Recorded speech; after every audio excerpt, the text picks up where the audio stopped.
A little girl in a white dress stands alone in a silent ballroom, her eyes wide as the music stops and the dancers around her freeze. Moments later, everyone started dying without making a single sound. Decades later, a salvage crew finds and boards that same old ship drifting on the sea, unaware that its passenger spirits never truly left. The film begins in May 1962, aboard the Italian ocean liner Antonia Graza. The ship glides smoothly across calm waters, filled with the sound of laughter and music. In the grand ballroom, passengers dressed in fine clothes move in rhythm as a live band plays. A graceful Italian singer named Francesca stands before a microphone, performing Senza Fine. The room glows with chandeliers and polished brass, every inch showing the wealth of those on board. At one of the tables sits a young girl named Katie Harwood. She watches the crowd with quiet curiosity, holding her small handbag close. The ship's captain notices her and invites her to dance. She smiles shyly and follows him to the floor. The music continues as the two begin to move among the swirling couples. Far from the dancing, in an isolated control area, a gloved hand reaches for a lever.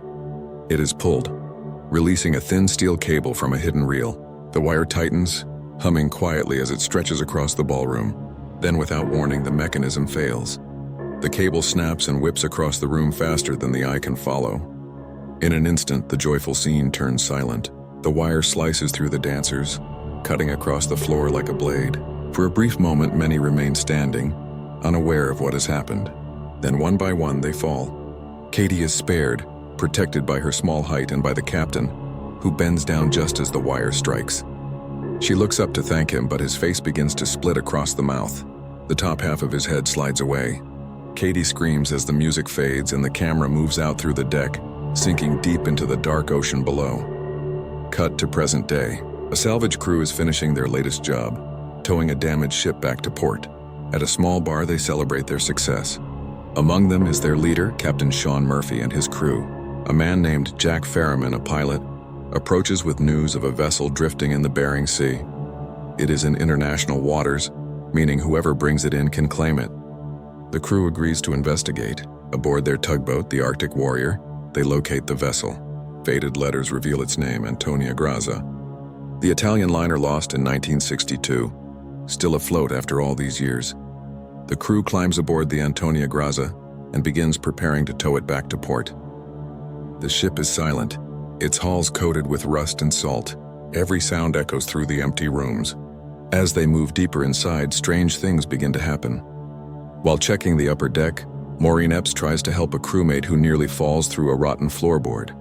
In that moment, she catches sight of a small girl standing at the top of the stairwell, watching her. When she looks again, the girl is gone. Later, Greer reports hearing faint singing that moves from one hallway to another.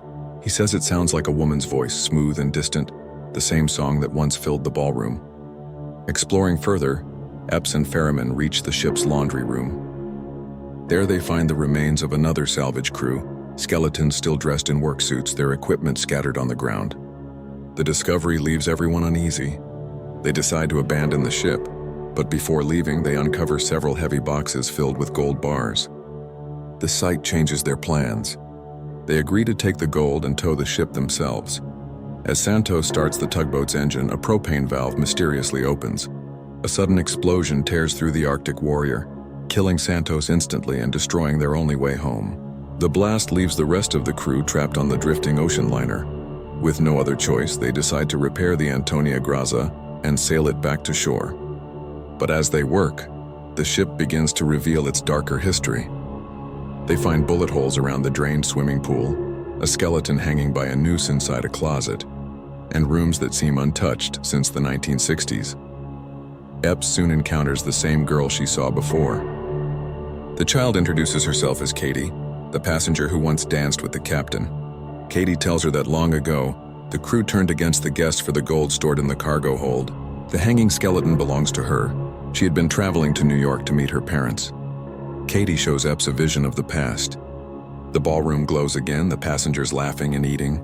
Then chaos unfolds. The chefs in the kitchen kill one another, and others pour poison into the evening meal. Guests collapse, foam at their mouths, and panic spreads. Armed crew members then line survivors by the pool and shoot them, leaving behind the bullet holes and shell casings that Epps has already found. The ship's terrible truth finally begins to surface. As the surviving crew begins to move the gold bars, the air on the Antonia Graza grows tense. Inside the small compartment where the treasure is stored, one of the ship's officers quietly steps out. His expression hardens as he looks back toward Francesca, the elegant ballroom singer dressed in a shimmering red satin gown. Without warning, he raises a submachine gun and opens fire on his fellow crewmates. The sound of bullets fills the narrow corridor. One by one, the men fall, their greed ending in silence. Francesca stands frozen, her eyes cold. As the officer turns his weapon on her, she calmly lifts a pistol and shoots him in the head. The room goes quiet again. A moment later, a tall man walks in from the shadows. Francesca lowers her weapon and smiles at him. They share a short embrace, but as he turns to leave, she looks up and sees a large metal hook swinging toward her. It slams into her face, killing her instantly. The man then kneels beside her body and burns a strange symbol into her hand. It is revealed that he is Jack Ferriman, the same man who brought the Salvage crew here, now exposed as an evil spirit who caused the massacre decades ago. Epps, realizing the truth, decides to destroy the ship once and for all. Before she can act, Ferriman appears again. He has already killed the last of her crew. Calm and confident, he tells her that the gold was bait used to lure souls to him, and that he has been collecting them for his masters for many years. He calls himself a salvager of souls. The two fight through the collapsing corridors of the ship. Epps manages to set off the explosives she planted. The blast rips through the Antonia Graza, tearing it apart. Ferriman is engulfed in the explosion as the ship sinks beneath the waves. Amid the wreckage, Epps floats to the surface. Around her, the trapped souls rise from the water, free at last. Katie appears one final time and thanks her before disappearing into the light. Later, a rescue team aboard a large cruise liner finds Epps drifting among the debris. She is carried onto the dock in an ambulance. As she looks out the back door, she sees crates of gold being loaded onto the new ship. Among the workers are faces that look like her old crew, followed by Ferriman himself. He stares at her, and as the doors close, her scream fades into silence.